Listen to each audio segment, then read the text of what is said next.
Before we begin the story, let us know where you're watching from by leaving a comment below. If you enjoy this video, don't forget to like and subscribe. Have a wonderful day. Enjoy the story, everyone. The small town of Willowbrook, Virginia, had the kind of charm that made people believe in fairy tales, tree-lined streets, houses with welcoming porches, and that slow pace that allowed children to grow up without rushing. It was there that Ethan Brooks and Stella Morgan first met at 6 years old, when she moved into the house next door with her newly divorced mother. Ethan still remembered the first day he saw her. Stella was sitting on the porch swing, her brown hair tousled by the wind, wearing a yellow dress that seemed too big for her small frame. She was looking out at the street with a serious, almost melancholy expression, as if she carried secrets too heavy for a girl her age. "Are you the new girl?" Ethan had asked, walking up to the fence that divided their backyards. Stella looked at him with those green eyes that seemed to hold mysteries. "I'm Stella.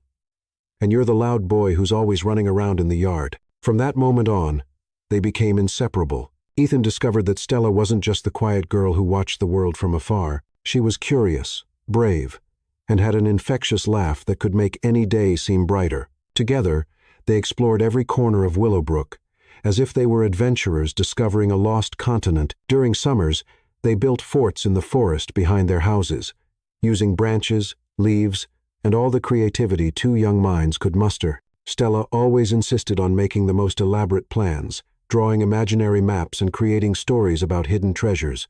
Ethan, in turn, was the one who put everything into practice, climbing the tallest trees to hang ropes or digging holes when Stella decided they needed a secret passage. "Ethan, do you think we'll be friends forever?" Stella had asked one afternoon, while they were lying in the grass, watching clouds slowly drift across the blue sky. "Of course we will," Ethan replied without hesitation, turning to look at her. "We're a team, Stella, like Batman and Robin." "Then I'm Batman," she said with a mischievous smile. "Okay, you can be Batman." As they grew older, this bond only deepened. During the storms that frequently hit Virginia, Stella always ran to Ethan's house. She was afraid of thunder, but never admitted it out loud. Instead, she made up excuses. She wanted to watch a movie, or the power had gone out at her house, or she was simply bored. Ethan never questioned it. He simply opened the door, grabbed extra blankets, and made popcorn. They would settle into his bed, Stella always curling up a little closer when the sound of rain grew more intense. Ethan pretended not to notice how she grabbed his shirt sleeve during the loudest thunder, or how her breathing calmed when he started talking about anything to distract her. "Aren't you afraid of anything, Ethan?" Stella asked one night during a particularly strong storm. They were 12 years old, and Ethan was beginning to realize that Stella was no longer the little girl he had first met. "I'm afraid of some things," he admitted quietly, listening to the wind shake the trees outside. "I'm afraid you'll move far away. I'm afraid we'll grow up and become different people." Stella turned to him, resting her head on her hand. In the dim light of the room, illuminated only by occasional lightning, Ethan thought she looked different. Older? Maybe prettier? "Definitely. I'll never move away," she promised. "And even if we grow up, we'll still be us, Ethan. Some things never change." They had a habit of falling asleep like this, talking softly until sleep overtook them. Ethan always woke up first, watching Stella sleep beside him, her hair spread across the pillow, one hand always finding a way to touch his arm during the night. It was comforting and natural, like breathing. During their teenage years, when other friends started making jokes about them sleeping in the same bed, Ethan and Stella would just look at each other and shrug. They knew what they had, and they didn't need to explain it to anyone.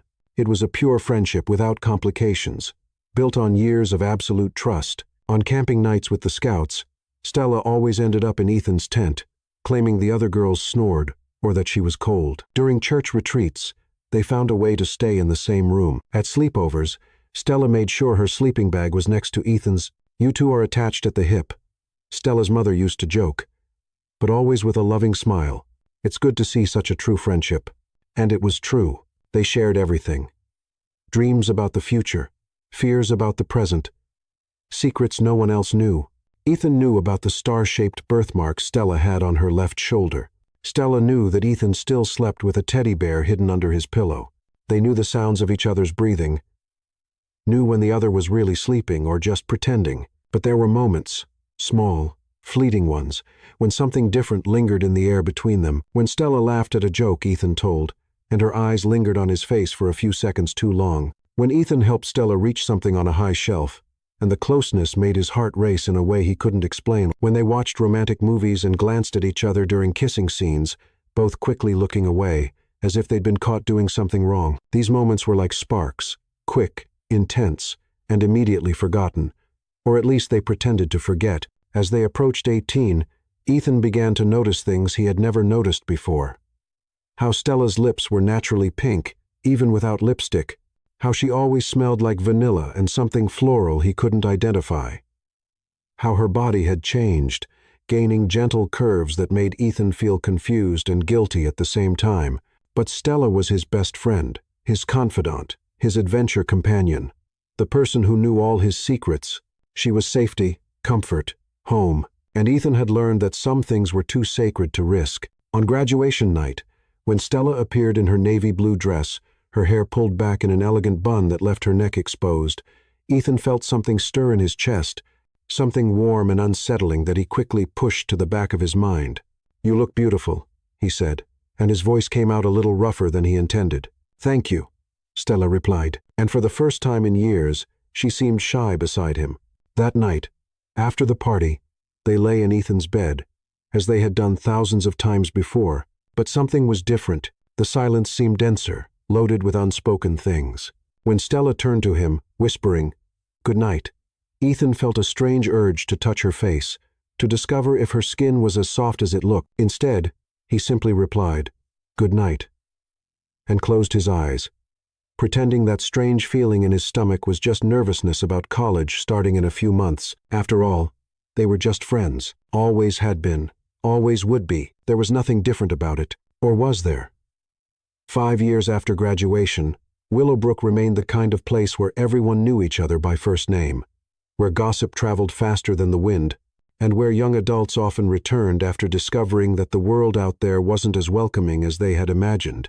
Ethan and Stella did exactly that. Ethan had tried life in Richmond, working at a digital marketing company, but the hustle and bustle of the big city never managed to fill the emptiness he felt. Stella spent 2 years at a college in North Carolina studying literature, but came back when her mother was diagnosed with diabetes and needed help managing the family's small bookstore. It was as if fate had conspired to keep them together.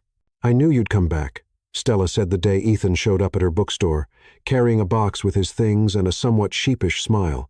"How did you know?" he asked, leaning on the counter where Stella was organizing new releases. "Because you belong here, Ethan, just like I do." She looked at him with those green eyes that seemed to see through any facade. "The big city doesn't suit you." Ethan laughed, running his hand through his hair, which he now wore a little longer. "My mom must have told you I was miserable there. Your mom didn't need to tell me anything. I knew, and she really did know." Stella could always read Ethan like an open book, an ability that had become even sharper over the years. She could tell when he was stressed by the way he played with his hair, knew when he was sad because he became quieter than usual, and could predict his jokes before he even told them. Quickly, they fell back into their familiar routine.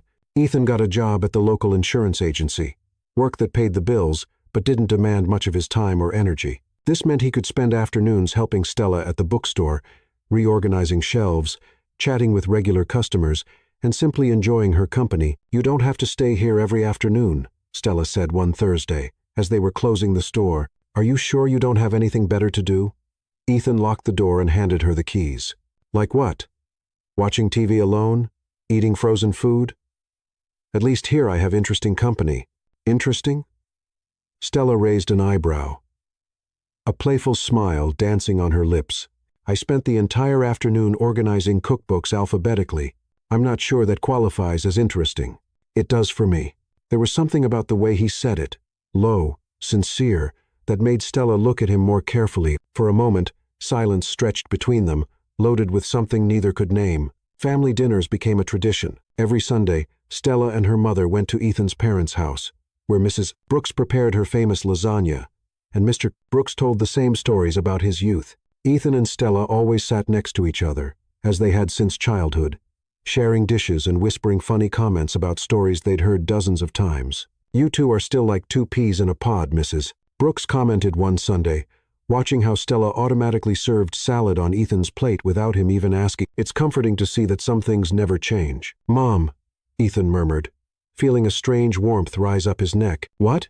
"It's true. You take care of each other in such a special way." Stella blushed slightly, playing with the food on her plate. It's just friendship, Mrs. Brooks. We've known each other for a long time." "Of course, dear. Of course." But there was something in Ethan's mother's tone that suggested she saw more than they were willing to admit. During town events, the fall festival, the Saturday farmers market, performances at the community center, Ethan and Stella were always seen together. They had a natural, almost choreographed dynamic. Stella would hold Ethan's arm when she wore high heels. He automatically ordered 2 coffees when they stopped at the diner. She knew exactly what kind of food he would want to buy at the festival stands. "You're the cutest couple," commented Mrs. Larson, who owned the flower shop, when they passed by her booth during the spring festival. "We're not a couple," Stella corrected quickly, but her voice came out a little higher than normal. "Oh, sorry, you have really good energy together." Ethan felt a strange pang in his chest. It wasn't exactly irritation, but something he couldn't identify. "We're just friends," he said, perhaps more firmly than necessary. "Of course, dears. Of course."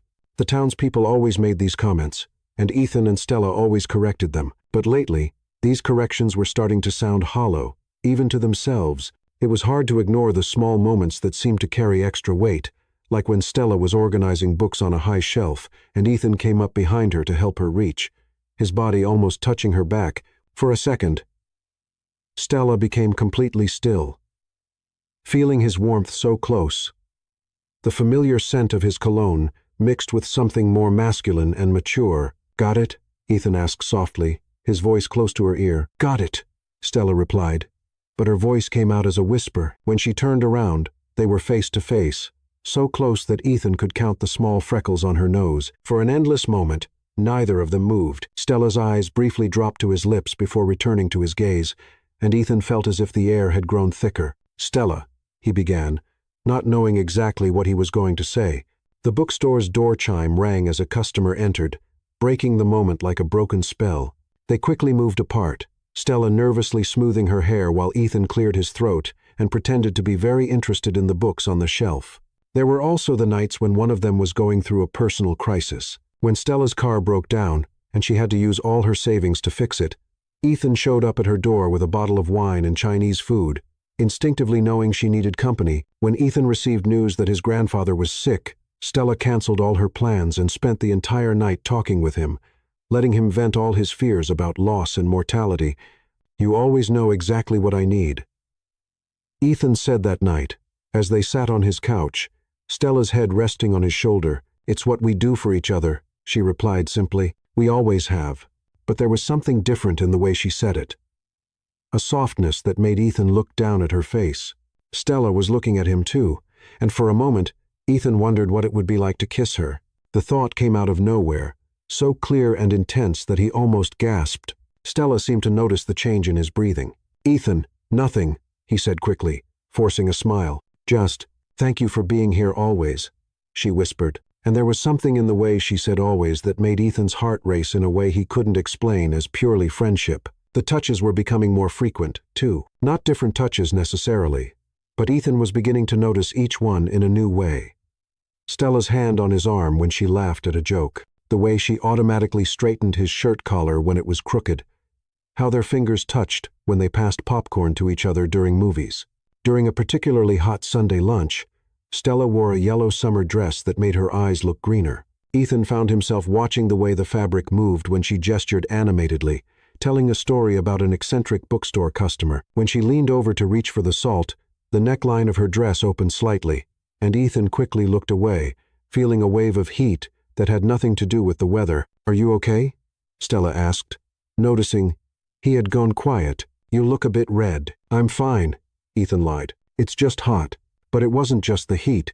It was something deeper, more complicated, something that had been growing inside him for months and that he was desperately trying to ignore because Stella was his best friend. She was his anchor, his constant, the person he trusted most in the world. And acknowledging that he was feeling something different for her, something that made his pulse quicken and his thoughts drift into dangerous territory, would mean risking everything they had built together.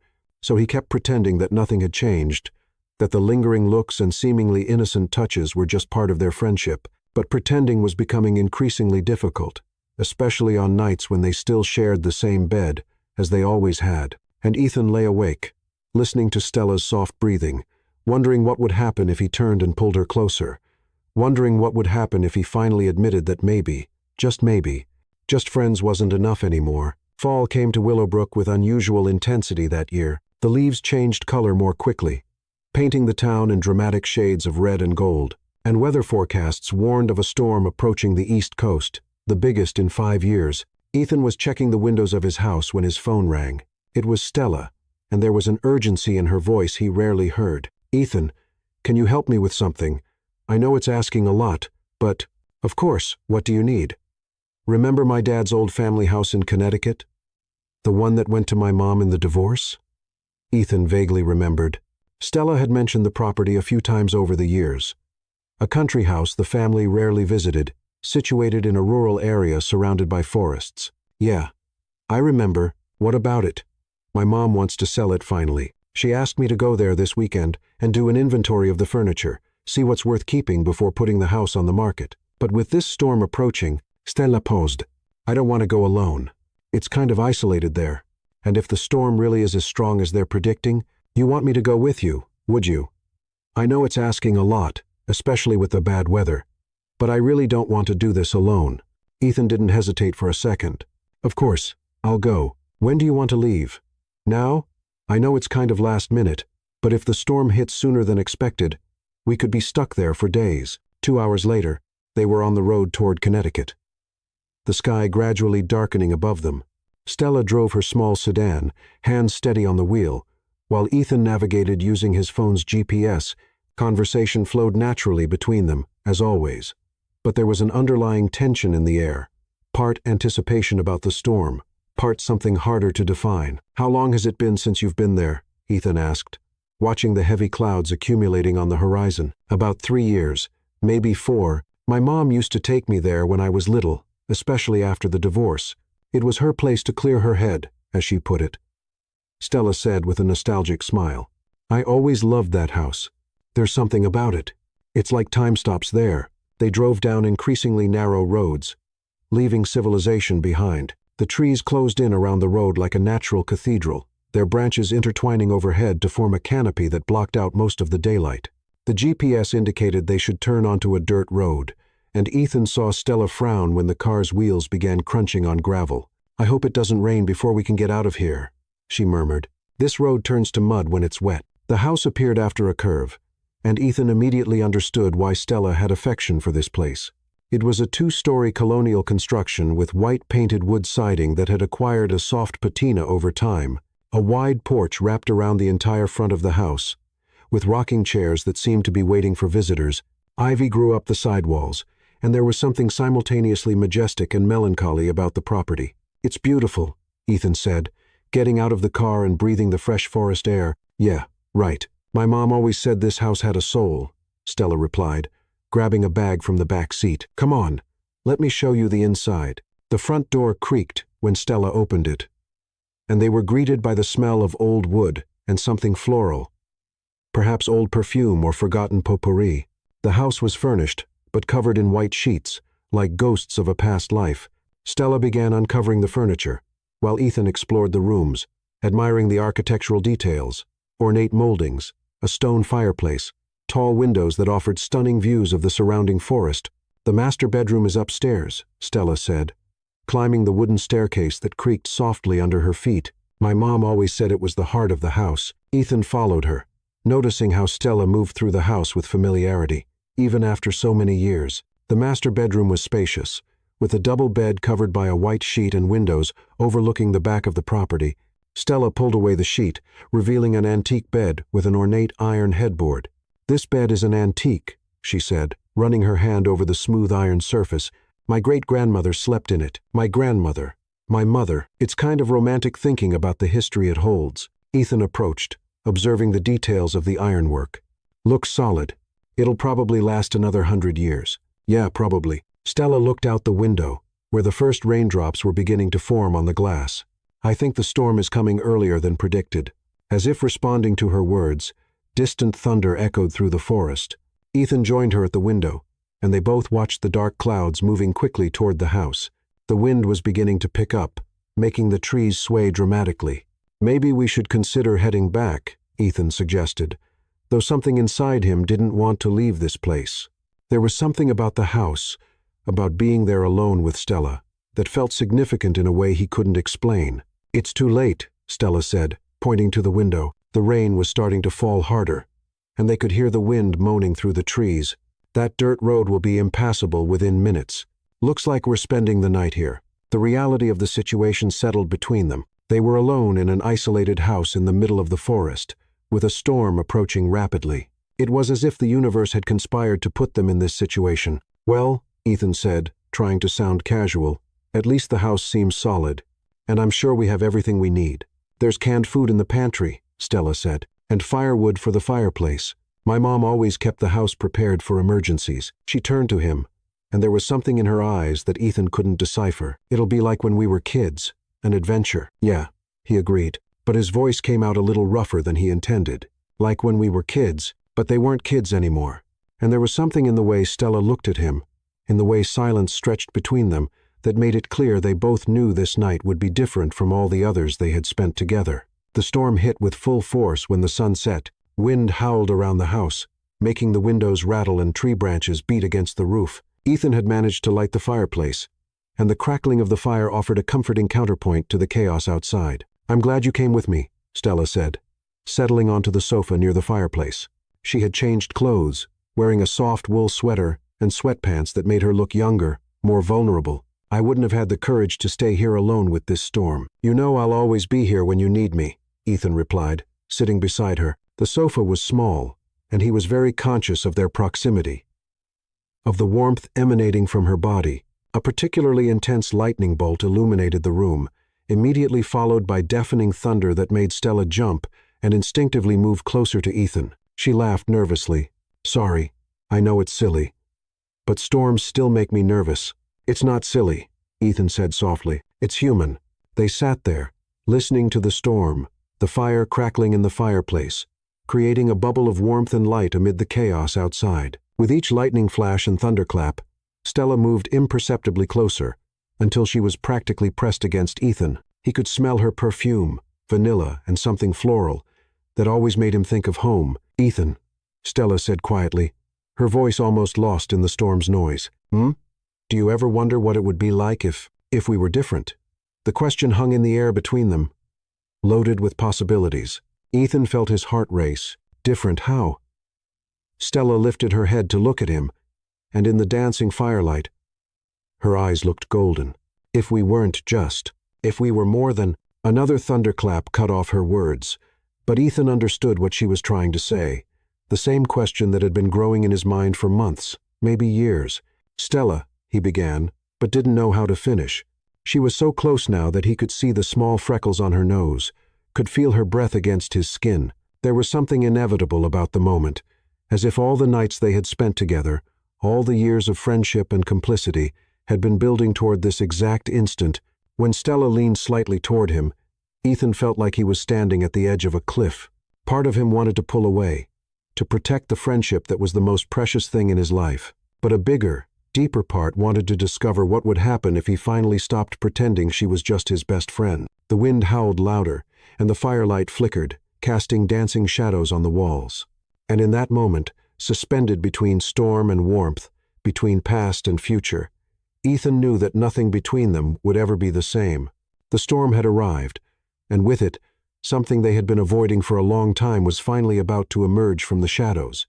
The storm continued roaring outside, turning the night into a wild symphony of wind, rain, and thunder. Ethan and Stella remained on the sofa near the fireplace, the silence between them thick with unexplored possibilities. Stella's question still hung in the air. "Do you ever wonder what it would be like if we were different?" And Ethan felt like he was balancing on the edge of an abyss.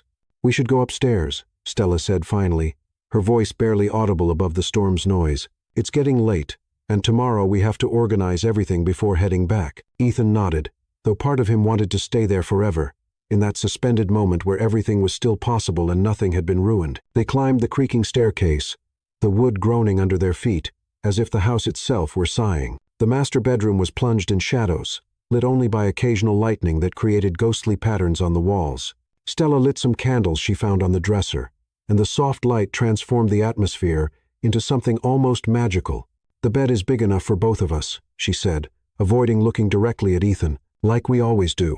"Of course," he agreed, but his voice came out slightly tense. They prepared for sleep with the familiarity of years of practice, but there was a new awareness in every movement. Ethan was intensely conscious of every sound Stella made. The rustle of fabric when she changed clothes behind a makeshift screen, the soft sound of her bare feet on the wooden floor, the way she sighed as she settled into bed. When Ethan lay down beside her, the mattress dipped slightly, making them naturally roll toward each other. It was something that had happened thousands of times before. But this time, when Stella's shoulder touched his arm, Ethan felt an electric current run through his body. "This storm isn't going to stop," Stella murmured, turning on her side to face him.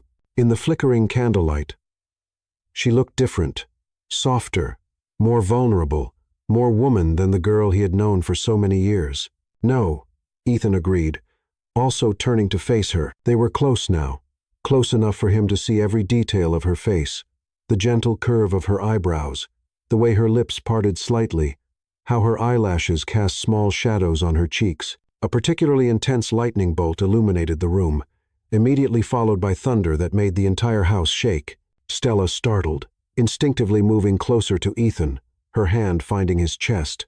"Sorry," she whispered, but didn't pull away. "You don't need to apologize," Ethan replied, his voice soft. He could feel the warmth of her palm through the thin fabric of his t-shirt, could feel her perfume enveloping him like a soft cloud. Another thunderclap echoed, and this time Stella nestled even closer, her face now inches from him. Ethan could feel her breath against his skin, warm and slightly irregular. "Ethan," she whispered, and there was something in her voice he had never heard before, a raw vulnerability, a barely disguised desire. "Stella." He raised his hand hesitantly, his fingers trembling slightly when they touched her face. Her skin was even softer than he had imagined, warm and silky under his fingertips. Stella closed her eyes at his touch, a small sigh escaping her lips. "We shouldn't," Ethan began, but his own voice seemed distant, as if it were coming from far away. "I know," Stella whispered, but her words were contradicted by the way. She leaned into his touch, by the way her hand moved from his chest to the nape of his neck, her fingers threading through his hair. The wind howled louder, and another lightning bolt illuminated the room. In the brief moment of clarity, their eyes met, and Ethan saw there everything he had been feeling reflected in her gaze. The desire, the confusion, the love that had grown from something pure and simple into something complex and overwhelming. When darkness returned, the space between them seemed to shrink on its own. Ethan didn't know if he leaned in first, or if it was Stella, or if they both moved simultaneously, drawn by a force they could no longer resist. When their lips touched, it was as if an electrical circuit had closed. The kiss was soft at first, hesitant, almost questioning, but when Stella responded, pressing closer to him, something broke inside Ethan. Years of repressed desire, of denied feelings, of unasked questions exploded in a wave of need that left him dizzy. He deepened the kiss, one hand burying itself in her silky hair, while the other moved to her waist, pulling her even closer. Stella moaned softly against his lips, the sound sending shockwaves through his body. They kissed as if they were drowning and found air in each other. It wasn't the hesitant kiss of first dates or the curious exploration of youth. It was the kiss of two people who knew each other completely, but were discovering themselves in an entirely new way. When they finally separated, both were breathing heavily. Stella looked at him with wide eyes, as if she couldn't believe what had just happened. "Ethan," she whispered, her voice filled with wonder and something close to fear. "I know," he replied, running his thumb gently across her cheek. "I know." They remained like that for a moment, foreheads touching, breaths mingling, trying to process the magnitude of what had changed between them. Outside, the storm continued, but inside the room, a different kind of storm was forming. One made of years of repressed feelings, finally finding expression. Stella moved slightly, and Ethan felt every point where her body touched his. Her knee brushing his leg, her hand still resting on his chest.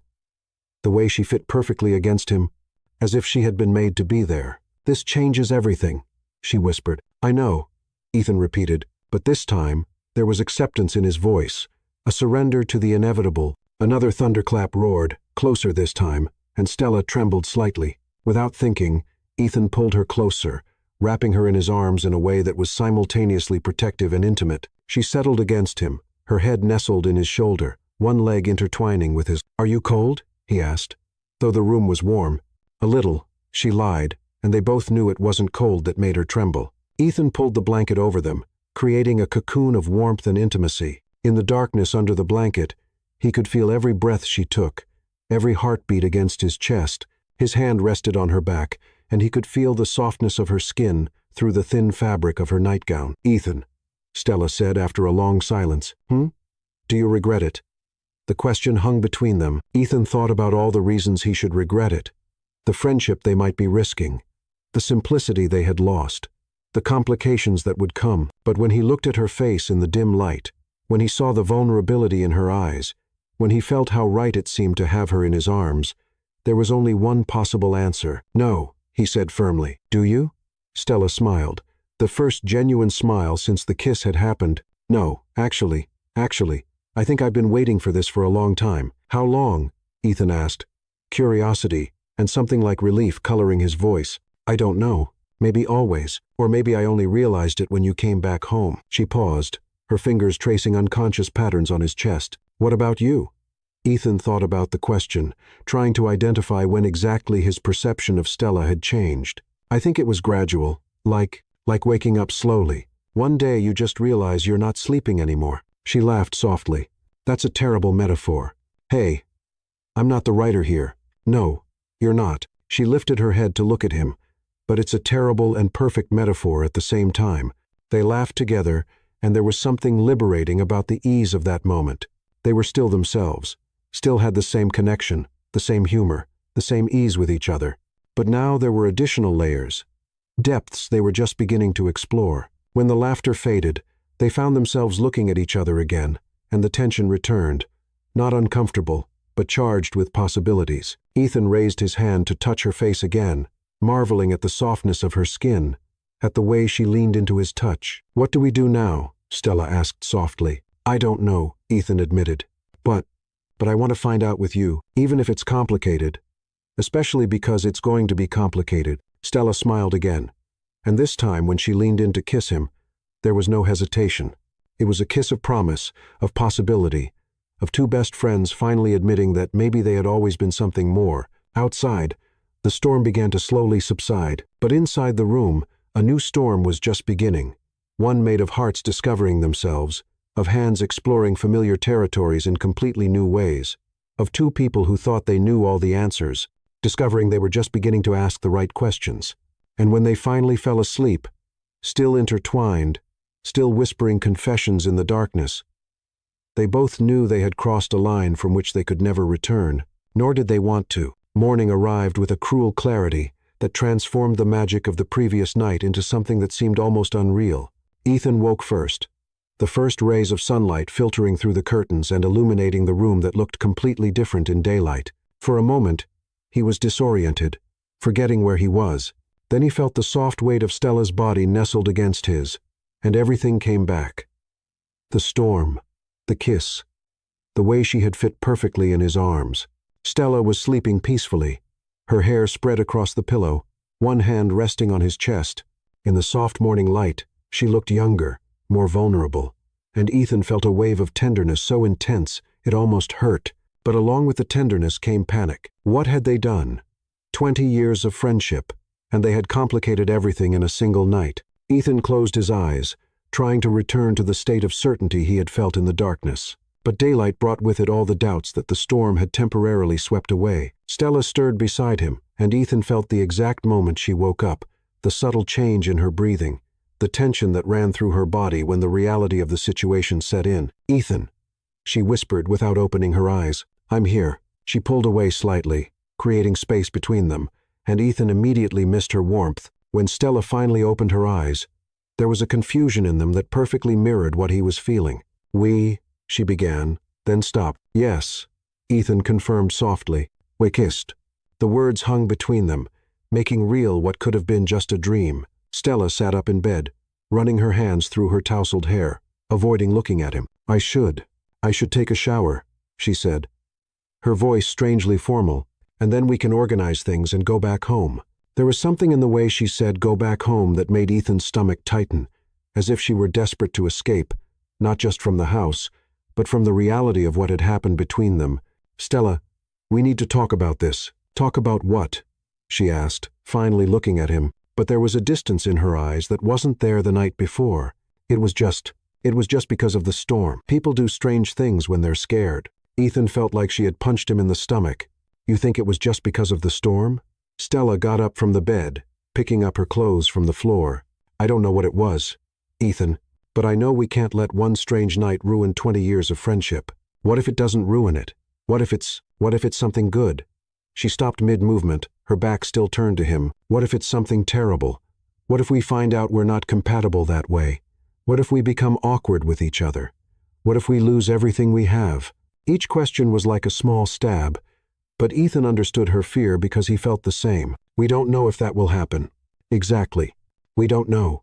Stella turned to him, and there were tears in her eyes. "Ethan, you're the most important person in my life. I can't risk losing you because of a moment of confusion." Her words were logical, sensible, exactly what a rational part of Ethan was thinking. But there was another part of him, a part that had awakened when their lips touched, that rebelled against the idea of pretending nothing had happened. "So that's it?" he asked. "We're going to pretend it didn't happen?" "I think it's the safest thing." "The safest?" Ethan repeated, and there was bitterness in his voice. "When did we start worrying about what's safe?" Stella looked at him for a long moment, and Ethan saw the struggle happening in her eyes. Desire fighting against fear, curiosity battling with prudence. "Since we have something to lose," she said finally. The trip back to Willowbrook was tense in a way Ethan had never experienced with Stella. They talked about superficial things, the weather, the house's furniture, her plans for the bookstore, but there was a chasm between them that wasn't there 2 days before. Every silence seemed loaded. Every accidental glance was quickly averted. When Stella dropped him off at his house, she barely waited for him to get out of the car before speeding away, offering only a quick wave and a talk later that sounded more like a goodbye. The following days were a peculiar form of torture. Ethan tried to resume his normal routine, but everything reminded him of Stella. The coffee he always ordered for her at the diner, the bookstore where he spent his afternoons, even his own bed, where he could feel the ghost of her presence. He avoided the bookstore for 3 days, but finally, the need to see her overcame his reluctance. When he entered, Stella was helping a customer, and for a moment, before she noticed his presence, Ethan could observe her. She looked different. More tense, perhaps. There was a stiffness in her shoulders that wasn't there before. "Ethan," she said when she saw him, and her smile was too bright, too forced. "What a surprise, I haven't seen you in a few days." "I've been busy," he lied. Of course you have." They stood there, looking at each other, and Ethan could feel the weight of all the unspoken things between them. The customer Stella was helping looked from one to the other with curiosity. "Well," the woman said, "you two have interesting energy. How long have you been together?" "We're not together," Stella said quickly, perhaps too quickly. "We're just friends." The words hit Ethan like a slap. "Just friends," he repeated. "Yes," Stella confirmed, but she couldn't look him in the eyes when she said it. The customer seemed embarrassed. "Oh, sorry, you seemed, well, sorry." After the woman left, silence settled between them like a heavy cloud. Ethan approached the counter, where Stella was pretending to be busy organizing papers. "How are you?" he asked softly. "Fine. Great. Actually." She still wasn't looking at him. "And you, Stella? Look at me." She hesitated for a moment before raising her eyes. When she did, Ethan saw there were shadows there that didn't exist before, a sadness she was trying to hide. "I'm fine, Ethan. Really?" "You don't look fine. And how should I look?" The question was loaded with challenge, but Ethan could hear the plea for help underneath it. "I don't know, but not like this. Not like you're afraid of me." "I'm not afraid of you," Stella said, but her voice trembled slightly. "Then what are you afraid of?" Stella closed her eyes for a moment, and when she opened them, there was raw vulnerability in them, of ruining everything, of finding out we're terrible together that way, of having to choose between having you as a friend or not having you at all. Ethan felt his heart clench. "Stella." "No," she interrupted. "Please, Ethan, I need time to think, to figure out what I feel. Can you give me that?" It was the last thing Ethan wanted to do. Every fiber of his being wanted to pull her into his arms, kiss her until all the confusion disappeared, but he could see the genuine panic in her eyes, could feel how hard she was struggling. "How much time, Stella?" he asked. "I don't know. Just time." Ethan nodded, though he felt like he was agreeing to his own execution. "Okay, but Stella, that night, it was real. For me, it was real." He left the bookstore before she could respond, but not before seeing tears forming in her eyes. The following weeks were the hardest Ethan had ever lived through. They still saw each other. Willowbrook was too small to avoid completely, but there was an awkwardness between them that had never existed before.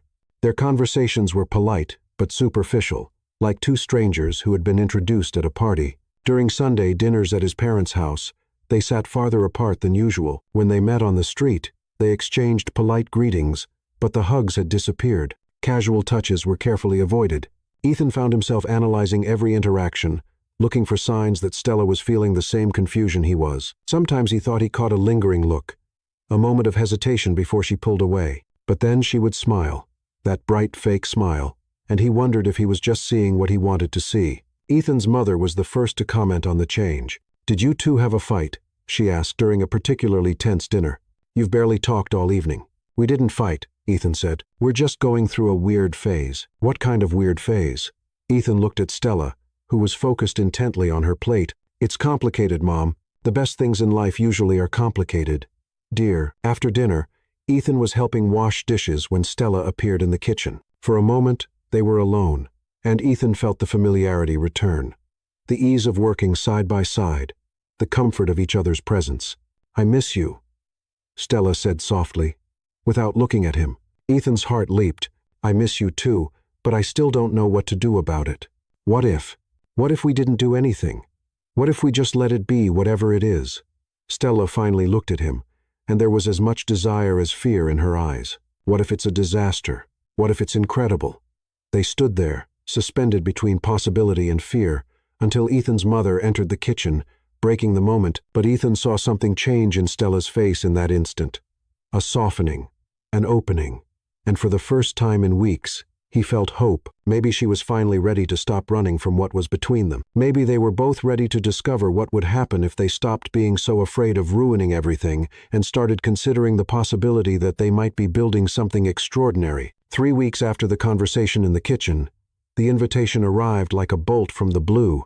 Clara Evans, one of Stella's college friends, was getting married in Manhattan, and the ceremony would be followed by an elaborate reception at a 5-star hotel on the Upper East Side. The invitation included accommodations for out-of-town guests, and Clara had specifically requested that Stella bring that gorgeous friend who was always with her in Facebook photos. Stella looked at the elegant invitation in her hands, feeling her stomach tighten. She had casually mentioned the wedding to Ethan a few weeks earlier, when they were still navigating the turbulent waters of their new dynamic. At the time, it seemed like a distant, irrelevant event. Now, with the date approaching rapidly, she realized she had created an impossible situation for herself. "So," she said when Ethan appeared at the bookstore that afternoon, "remember Clara's wedding I mentioned?" Ethan was flipping through a photography book but looked up when he heard the cautious tone in her voice. "Yeah. What about it?" "Well, she kind of expects you to come with me. And she reserved a room at the hotel for us." "One room." Stella paused, feeling a blush rise up her neck. "I can cancel. I can say you're sick, or do you want me to go?"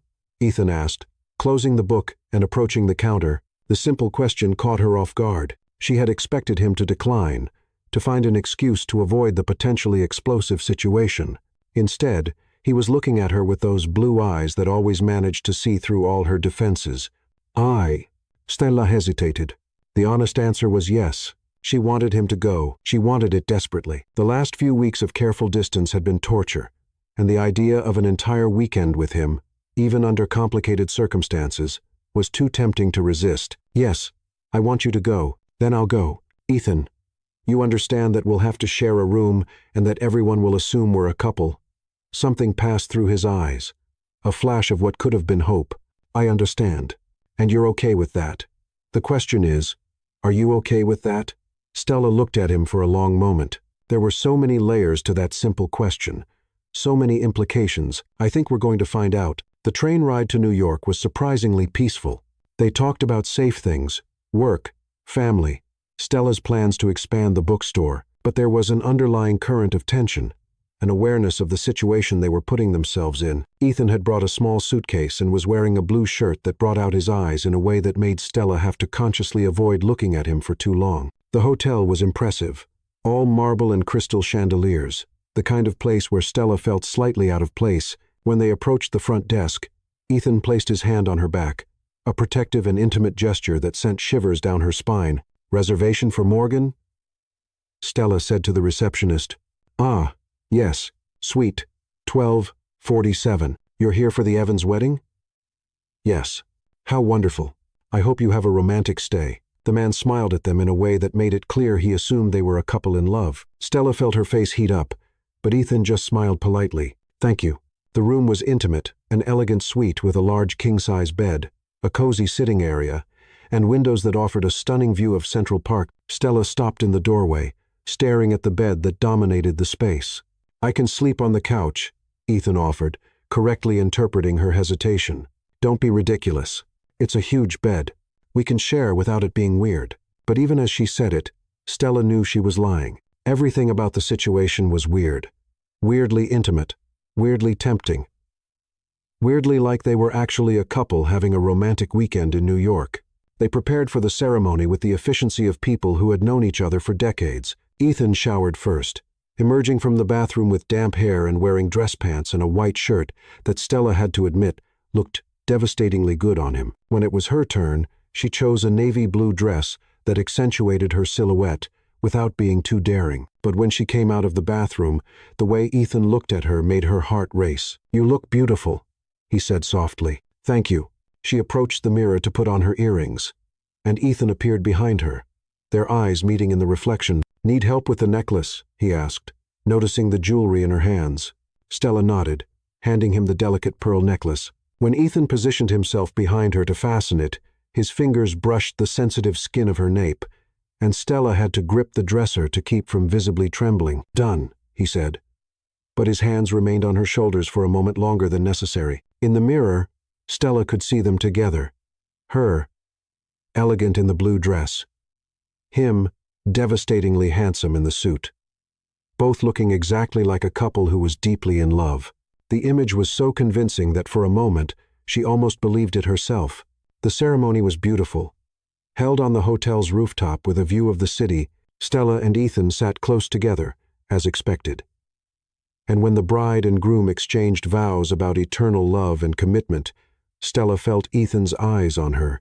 When she turned to look at him, there was something in his expression that made her heart skip a beat. During the reception, they were inevitably drawn into the social dynamics of a wedding. Clara introduced them as "my dear friends from Willowbrook," with a smile that made it clear she assumed they were more than friends. Other guests made comments about what a beautiful couple they made, how long they'd been together, when it would be their turn. "You two have that energy," said an older woman during the cocktail hour. "That energy of people who are completely comfortable with each other. It's rare to see that." "We've known each other for a long time," Stella replied diplomatically. "Ah, childhood sweethearts. The best kind. My husband and I grew up together, too. 43 years married next month." Ethan reached over to grab a champagne flute for Stella, such a natural and considerate gesture that the woman smiled approvingly. "See? He doesn't even need to ask what you want. That's a true partner." When it came time to dance, Stella knew it would be inevitable. The band was playing a slow, romantic song, and couples filled the dance floor. Ethan extended his hand to her with a somewhat shy smile. "Dance with me." Stella placed her hand in his, and they made their way to the dance floor. When Ethan pulled her into his arms, Stella felt like she was coming home. They fit perfectly. Their height, the way she adjusted against him, how their hands naturally intertwined. "Remember the last time we danced?" Ethan asked, his voice low near her ear. "Prom," Stella replied. "You stepped on my foot 3 times. I was nervous." "Why were you nervous?" "It was just me." Ethan spun her gently before pulling her back close. Maybe that was the problem. The words hung between them, loaded with meaning. Stella looked at him, searching his eyes for clues about what he meant. But before she could ask, the music changed to something more upbeat, and the moment was lost. Later, after hours of conversation, dancing, and champagne, they returned to their room. Stella was slightly dizzy, not so much from the alcohol, but from the intensity of spending an entire day pretending to be half of a couple with Ethan. It had been surprisingly easy, surprisingly natural, maybe too easy. That was an interesting day, Ethan said, loosening his tie. Interesting is one word for it. Stella sat on the edge of the bed to take off her shoes, relieved to get rid of the high heels. Everyone assumed that we were together. Yes. And how did you feel about that?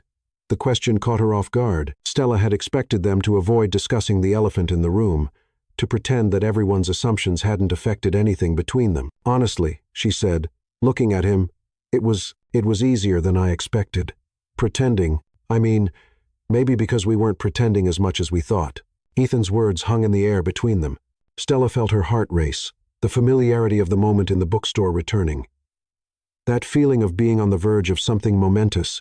Ethan, I know you said you needed time, and I've respected that, but Stella, today was like getting a glimpse of how things could be. Stella stood up, walking to the window, overlooking the city lights. Ethan followed her, stopping right behind her.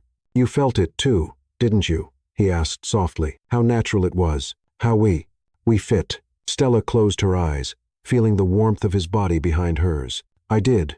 So, what do we do now? She turned to face him, and what she saw in his eyes, hope, desire, love, almost knocked her over. There were so many reasons to be cautious, so many unresolved fears, but there was also the memory of the day, how easily they had moved together, how they fit, not just physically, but emotionally. I don't know, she admitted, but maybe it's time to stop being so afraid of finding out. Ethan took a step closer, raising his hand to touch her face. Are you sure?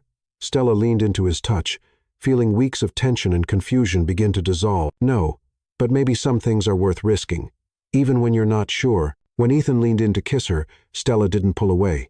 And this time, when their lips met, there was no storm to blame, no external circumstances to use as an excuse. There were just the two of them, finally ready to stop fighting against something that maybe had always been inevitable. The kiss in the hotel room was different from the first one they had shared during the storm. There wasn't the desperate urgency of discovery, nor the panic of novelty. Instead, there was a deliberate softness, a conscious exploration of something they had both finally decided to accept. When they separated, Stella remained close, her hands resting on Ethan's chest, feeling the rapid beating of his heart under his shirt. Does this mean we stop pretending we're just friends? Ethan asked, his voice soft. I think it means we've discovered that maybe we were never just friends. Stella replied. At least not completely.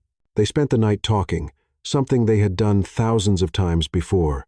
But now, with additional layers of honesty they had never allowed themselves to explore, lying on the large bed, dressed but close, they finally began to unwrap the feelings that had been carefully stored away for years. When did you know? Stella asked, her head resting on Ethan's shoulder. When did you realize you felt more? Ethan was quiet for a moment, his fingers tracing unconscious patterns on her arm. I think there were several moments, small awakenings. Remember when I came back from Richmond, and you were at the bookstore organizing books on that high shelf? I remember you were wearing that yellow dress, and when you turned to greet me, there was a second when I saw you differently, like I was seeing you for the first time. He paused. But I think I really knew at your mom's birthday party about 2 months ago. Stella lifted her head to look at him. Why? What happened? You were laughing at something my dad had said, and you had a little frosting from the cake at the corner of your mouth. I wanted to clean it off, but not with a napkin. He stopped, blushing slightly. I wanted to kiss you right there in front of everyone, and it was the first time I allowed that thought to really form in my mind. It was terrifying. Stella smiled, running her finger along his jawline. I remember that day. You got weird after dinner. I thought you were upset with me about something. I wasn't upset. I was terrified. Ethan captured her hand, intertwining their fingers. What about you? When did you know? Stella thought for a moment, trying to identify the exact moment when her perception had changed. Remember when your car broke down last year and I went to pick you up at the shop? Yes. You came out covered in grease because you had tried to help the mechanic. And when you got in my car, you apologized for being dirty. But I thought you were beautiful. Not just handsome, but beautiful in a way that made my heart ache. She paused. It was the first time I allowed myself to really look at you as a man. And it was terrible because I realized there was a part of me that had always looked at you that way. I just had never admitted it. Why was it terrible? Because you were safe. You had always been my constant, my anchor, And suddenly you weren't safe anymore because I wanted things I shouldn't want. Ethan turned on his side to face her completely. What kind of things? Stella blushed, but held his gaze. I wanted to know what it would be like to wake up in your arms for real, not just as friends. I wanted to know if your hands would be soft or rough on my skin. She hesitated. What? I wanted to know if you thought about me the same way, Ethan. His voice was soft, full of a tenderness that made her eyes fill with tears. I did think about you. God, how I thought about you. They lay there for a moment, absorbing the magnitude of the confessions they had shared. It wasn't just physical attraction, it was years of love that had evolved and deepened without either of them having the courage to acknowledge it. Why did it take us so long? Stella asked. Fear. Ethan replied simply. Fear of ruining what we had. Fear of finding out we wouldn't work that way. Fear of losing you. And now? Now I'm still afraid, he admitted, but I'm more afraid of wasting more time pretending this doesn't exist. Stella moved closer, until there was no space between them. Ethan, I need to tell you something about why I got so scared after that night in Connecticut. Okay, it wasn't just fear of ruining our friendship. It was because when you kissed me, I knew immediately that I was lost, that if I let it happen, there would be no going back. Because it wasn't just physical desire, it was everything. Complete, total love, the kind that changes everything. Ethan became very quiet, and that scared you. It terrified me because loving you that way means you have the power to destroy me completely. Stella, he held her face between his hands. Do you think it's not the same for me? Do you think you don't have the same power over me? There were tears in her eyes now. I don't want to hurt you, Ethan, and I don't want you to hurt me. Then let's not hurt each other, he said softly. Let's be careful with each other. Let's communicate. Let's make it work. What if we can't? What if we can? It was the same question they had asked each other several times in recent weeks. But this time, Stella felt something different in her response. Hope. Possibility. A willingness to try that was stronger than fear. I love you, she said suddenly, the words coming out before she could censor herself. Not just as my best friend. I love you like you're part of me. Like I was born to love you. Ethan closed his eyes, as if her words were a prayer he had waited his whole life to hear. Stella, I know it's intense. I know it's scary. But it's true, and I'm tired of pretending it's not. When Ethan opened his eyes, there were tears in them. I love you too. I've always loved you. But now it's different. It's bigger. It's like all the love I felt for you over the years has transformed into something that doesn't fit in my chest. They kissed again, and this time there was a promise in the kiss, a promise of honesty, of vulnerability, of courage to explore what was between them without fear of destroying what they already had. So what do we do now? Stella asked against his lips. Now we stop being afraid, Ethan replied. Now we see where this takes us. Even if it's complicated? Especially because it's going to be complicated. The best things always are. Stella smiled, feeling like a huge weight had been lifted from her shoulders. For the first time in months, she wasn't fighting against her feelings. She was embracing them. Ethan, thank you for waiting, for giving me time to get here. Thank you for getting here. They fell asleep intertwined, not just physically, but emotionally. And for the first time, there was no pretense that they were just friends sharing a bed. They were two people who loved each other deeply, who had finally found the courage to admit it, and who were ready to discover what love could build on the solid foundation of a lifelong friendship. Outside, New York continued its nightly dance of lights and movement, but inside the room there was only peace, the peace that comes when you finally stop fighting against your own heart and allow it to guide you toward what you always knew was true, that some loves are too big to be contained by the word friendship, that some people are made to be together in every possible way, and that sometimes the most courageous thing you can do is admit that what you always had was exactly what you always wanted. The following 2 months were like living in a dream. Ethan and Stella navigated the transition from best friendship to romance with an ease that surprised them both. There wasn't the awkward adjustment period they had feared. Instead, it was as if they had finally found the complete version of themselves. They kept all the things that made their friendship special. The inside jokes, the wordless communication, the absolute comfort in each other's presence. But now there were additional layers of intimacy that made each day feel like a discovery. Ethan discovered that Stella made small, happy sounds when he played with her hair. Stella discovered that Ethan had a crescent moon-shaped birthmark on his right shoulder that she had never noticed in all the years she'd known him. The people of Willowbrook reacted to the change with a mixture of, "It's about time and I always knew it." Ethan's mother was radiant, while Stella's mother was moved to tears, saying she had been praying for this for years. It was as if the entire town had been waiting for them to realize what everyone else already saw. But it was exactly this universal acceptance that planted the first seed of doubt in Stella's mind. "Do you think we're doing this because it's what everyone expects?" she asked one morning, while they were having coffee in Ethan's kitchen. It was raining outside, and they had spent the morning reading on the couch. Stella nestled against his chest, as if she had been born to be there. Ethan looked at her over his coffee cup. "Are you doing this because of what others expect?" "No." Stella replied quickly. "No, I feel all of this genuinely. But sometimes I wonder if part of the ease is because we've always been Ethan and Stella to everyone. Like we're just filling a role that was already written for us, and that would be bad?" Stella frowned, trying to articulate the discomfort that had been growing in her mind. "Not bad, exactly.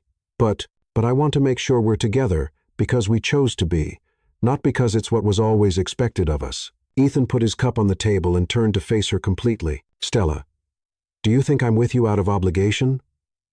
Social expectation?" No, of course not." She shook her head, frustrated with herself for not being able to adequately explain what she was feeling. "It's just that sometimes I wonder if we know other versions of ourselves, if we know who we are independently of each other." The conversation could have ended there, with Ethan reassuring her and them moving forward. But 2 weeks later, Stella received a call that changed everything. "Stella, this is Daniel from Hartwell and Associates Publishing in Boston." Stella almost dropped the phone. Hartwell and Associates was one of the most respected independent publishers on the East Coast, known for publishing quality literary fiction. She had sent them a manuscript months ago, a novel she had written during the lonely nights after Ethan's return. When she was trying to process her confused feelings, "We read your manuscript," Daniel continued, "and we're very interested. We'd like to discuss not only publishing this book, but also the possibility of a 3-book contract. Would it be possible for you to come to Boston for a meeting next week?"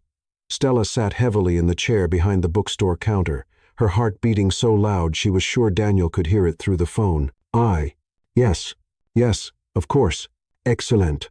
And Stella, just so you know, there's also the possibility of an editorial position here, if that would interest you. We know you have experience managing a bookstore, and we're looking for someone with your profile to lead our new contemporary fiction division." When Stella hung up the phone, her hands were shaking. It was everything she had dreamed of. Recognition for her writing, the chance to work in the publishing world, the opportunity for a career she had only dared to imagine. But it meant leaving Willowbrook. It meant leaving the family bookstore. It meant leaving Ethan. She didn't tell him immediately. Instead, she spent 3 torturous days trying to process the offer, researching the publisher, imagining what her life would be like in Boston. The city was only 3 hours away. It wasn't like she was moving to another continent, but it also wasn't Willowbrook, where her entire life was intertwined with Ethan's in ways that went far beyond romance. When she finally gathered the courage to tell him, they were making dinner together in her kitchen, a ritual they had developed over the past few weeks. Ethan was chopping vegetables, while Stella stirred the sauce, and there was something so domestic and perfect about the moment that she almost lost her nerve. "Ethan," she said finally, "I need to tell you something." Something in her tone made him stop chopping and look at her. "Okay. Remember the manuscript I wrote? The novel about discovering you're in love with your best friend?" Ethan smiled. "How could I forget? You spent months writing in secret and then blushed every time I asked what you were working on. Well, a publisher in Boston wants to publish it, and they offered a 3-book contract and an editorial position." The smile slowly disappeared from Ethan's face. In Boston." He put the knife down on the cutting board, his movements deliberately controlled. That's incredible, Stella. It's everything you've always wanted. It is. But you don't look happy." Stella turned off the heat under the sauce and turned to face him. "I am happy. I'm terrified and euphoric, and completely lost all at the same time. Because of me." It wasn't a question. Ethan knew her too well not to understand exactly what her dilemma was. "Because of us," Stella corrected. "Ethan, I don't know how to do this. How to choose between the life I've always dreamed of and the life I just discovered I want." Ethan moved closer to her, taking her hands. "It's not a choice, Stella. It shouldn't be. But it is, isn't it? How can we make a relationship work with 3 hours between us, especially when we're still figuring out what we are. People make long-distance relationships work all the time. People who had time to build a solid foundation first. We've been together for 2 months, Ethan. 2 months. And before that, we spent weeks fighting about our feelings. Ethan dropped her hands and stepped away, running his hands through his hair. A gesture Stella recognized as a sign that he was deeply disturbed. So, what are you saying? The 2 months isn't enough to be worth fighting for. That's not what I'm saying. I'm saying I don't know if we're strong enough yet to survive the distance and all the changes that would come with it. And I'm saying maybe the only way to find out is by trying. They stared at each other across the kitchen, and Stella felt like she could see the exact moment when anger and frustration replaced understanding in his eyes. You've already decided, haven't you? Ethan asked, his voice colder than she had ever heard it. You've already decided to go. I don't know. That's why I'm talking to you about it. No, Stella. You're telling me about your decision. There's a difference. His words hit her like a slap. That's not fair. Not fair? You know what's not fair? Finding out that the person you love is willing to throw away what you have at the first opportunity for something better. I'm not throwing it away. And it's not about something better. It's about who I am beyond us. It's about having an identity that isn't completely intertwined with our history. Ethan laughed, but there was no humor in the sound. Our history. You talk about it like it's something that binds you instead of something that frees you. Sometimes I feel like it does bind me. The admission came out louder than Stella intended, and she immediately regretted it when she saw the pain in his eyes. Ethan, I didn't mean. You did mean it. And you know what? Maybe you're right. Maybe we're idiots for thinking we could turn a childhood friendship into something adult and lasting. Don't say that. Why not? You clearly believe it. Stella felt tears burning in her eyes. I don't believe that. I believe in us. But I also believe that if we're not able to grow as individuals, we won't have anything real to offer each other. And you can't grow here with the man who loves you. The question hung between them, loaded with years of history and months of newly formed dreams. Stella wanted to say yes, wanted to run into his arms, and promise that Willowbrook and he were all she needed. But a part of her, the part that had written the novel in the silent hours of dawn, the part that had dreamed of a bigger life, knew it wouldn't be true. Maybe, she said finally, but I don't know if I'll get this chance again. Ethan nodded slowly, as if his worst suspicions had been confirmed. Then you have to go, Stella. Ethan, no, you have to go because if you don't, you'll always wonder. And I'll always know I wasn't enough to make you stay. It's not about you not being enough. It's about me needing to know who I am when I'm not part of Ethan and Stella. And what if you find out you like that version of yourself better? It was the question Stella was most afraid to answer because she wasn't sure of the answer. I don't know. Ethan nodded again, and when he looked at her, there was a resignation in his eyes that broke her heart. Then I guess we have our answer. That night, for the first time in weeks, they slept apart. Stella went home to her own bed and lay awake until dawn, wondering if she had just made the biggest mistake of her life. Across town, Ethan did the same thing. 3 months had passed since Stella left for Boston, and they were the longest months Ethan had ever lived through.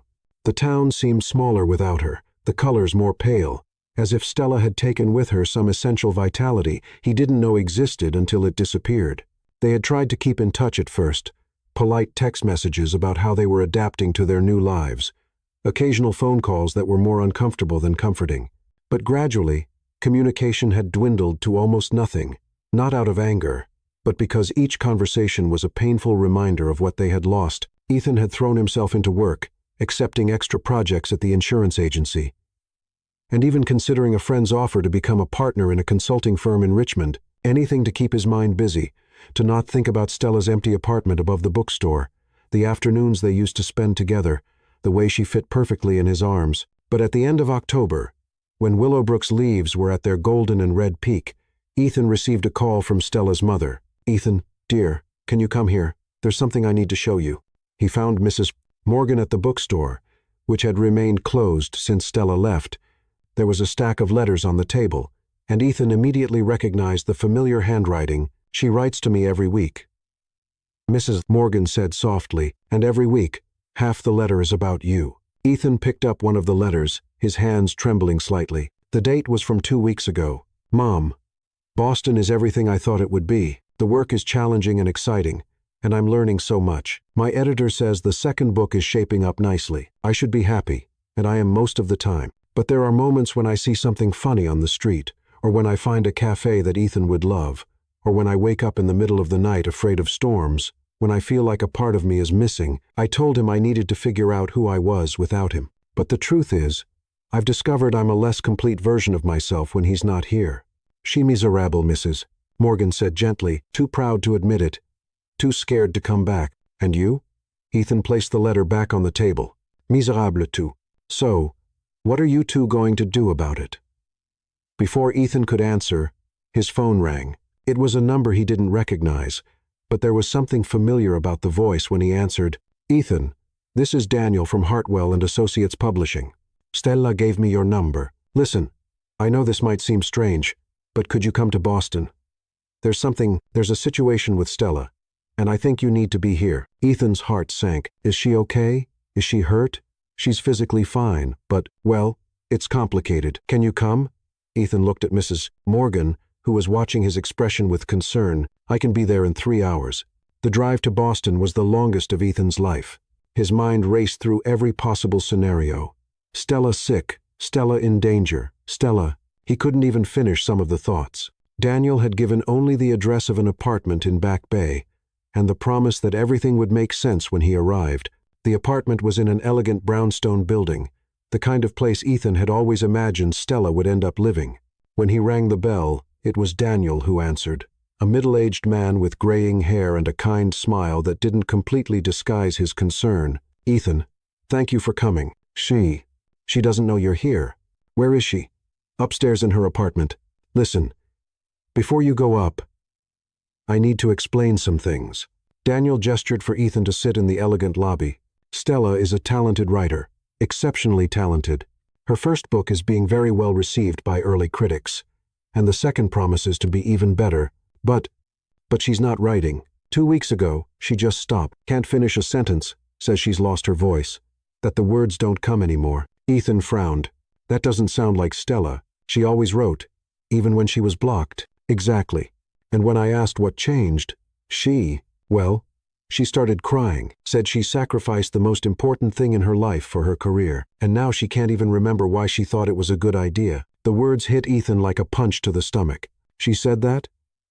She did, and much more, about how she thought she needed to prove she could be someone without you, but discovered that all her best stories, all her most authentic characters, are based on the life you built together. Danielle paused. She's in crisis, Ethan. And I think you're the only person who can help her out of it.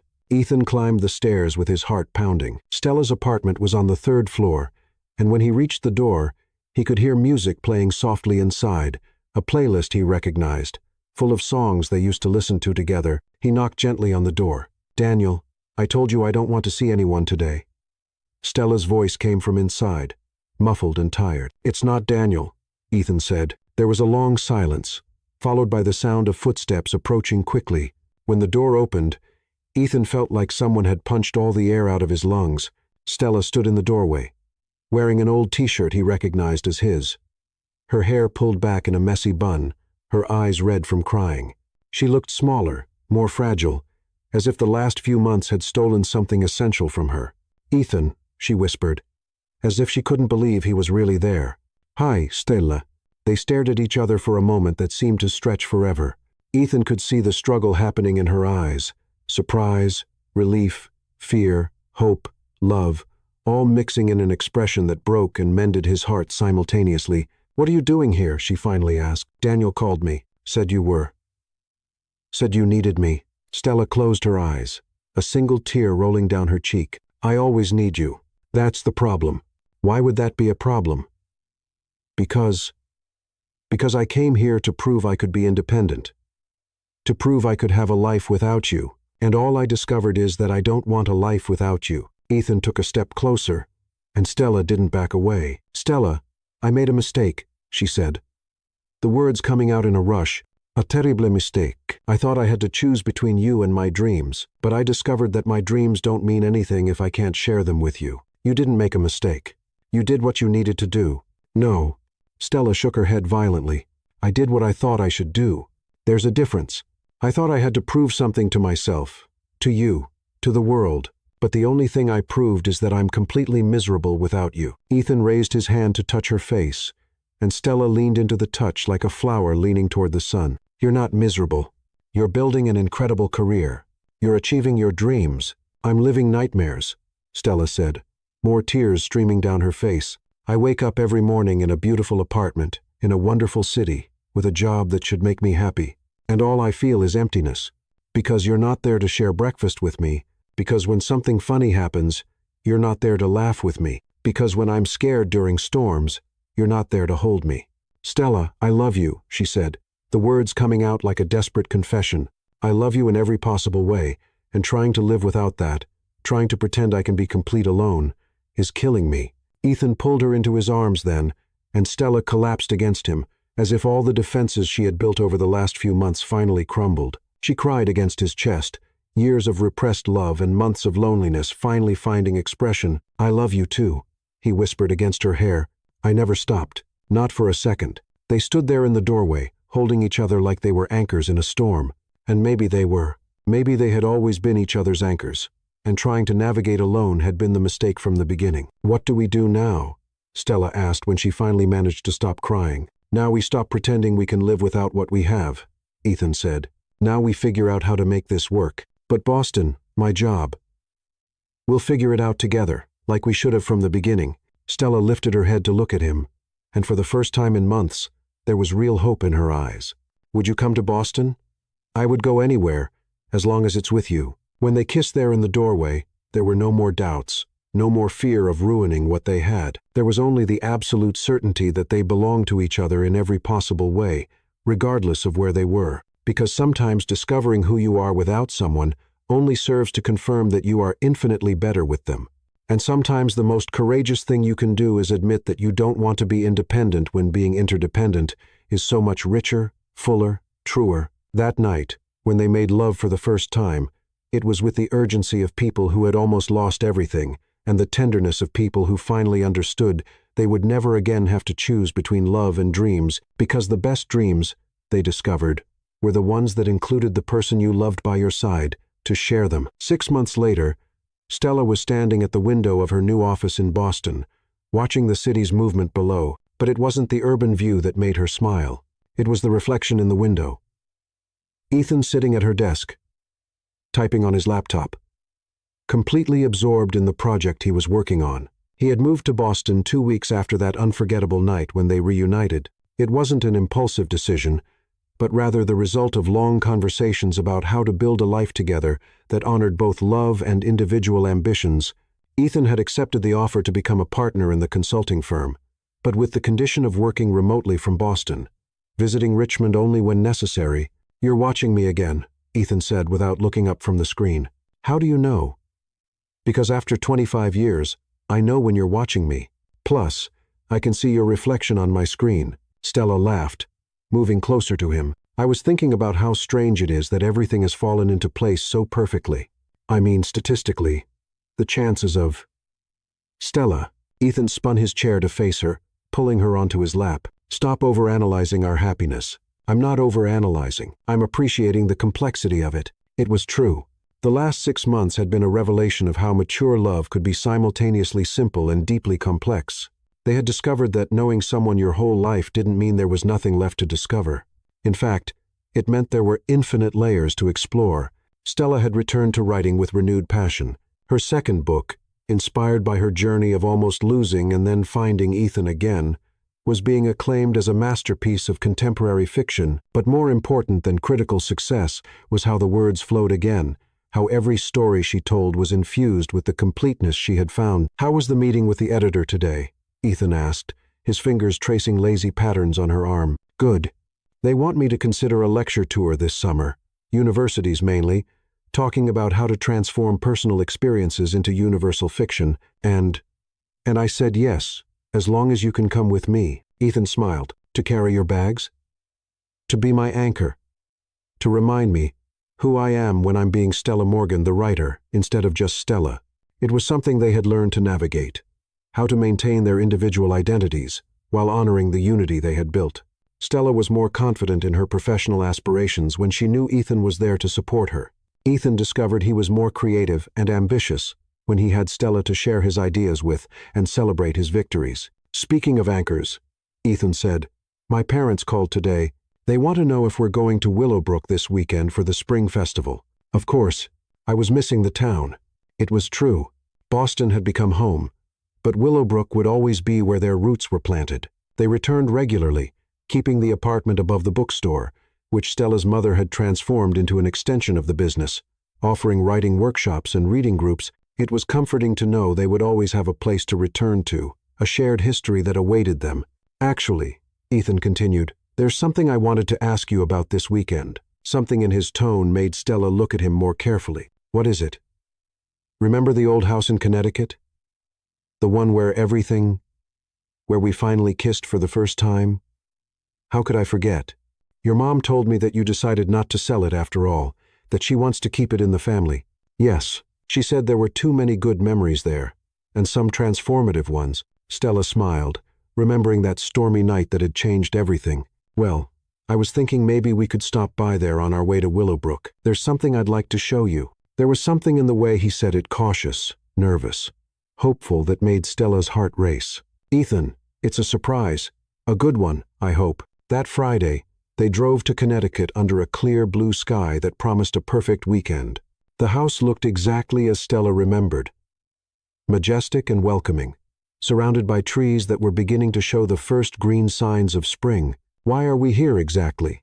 Stella asked as they got out of the car. "Just trust me, okay?" Ethan seemed more nervous than she had seen him in years. His hands trembled slightly as he opened the front door, and he kept checking his jacket pocket, as if confirming something was still there.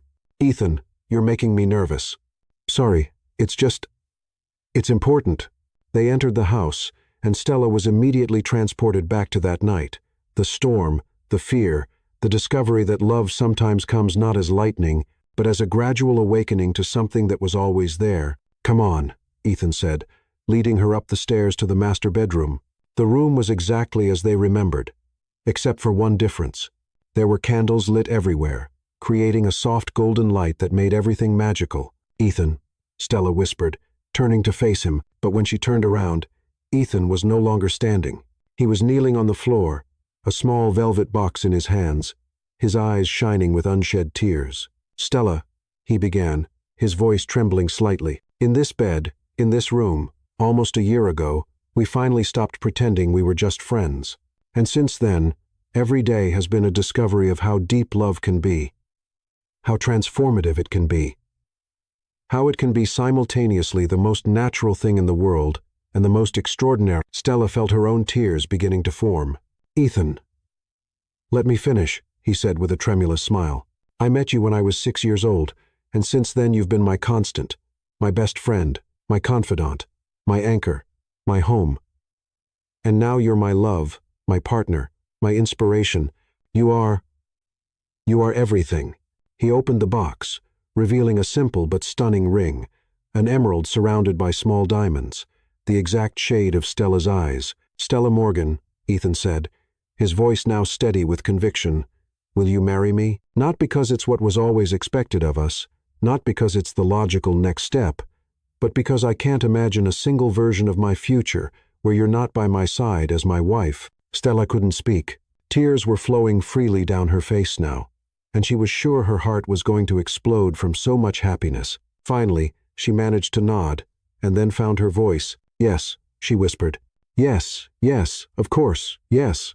Ethan stood up, sliding the ring onto her finger with hands that trembled with emotion and relief. When they kissed, it was with all the passion of new lovers and all the depth of a lifetime of mutual knowledge. "I love you," Stella said against his lips. "I love you as my best friend, as my lover, as my future husband. I love you in ways I didn't even know existed. I love you too. Forever." They spent the night in that bed where it all began, making plans for the future, laughing about the past, marveling at the journey that had brought them here.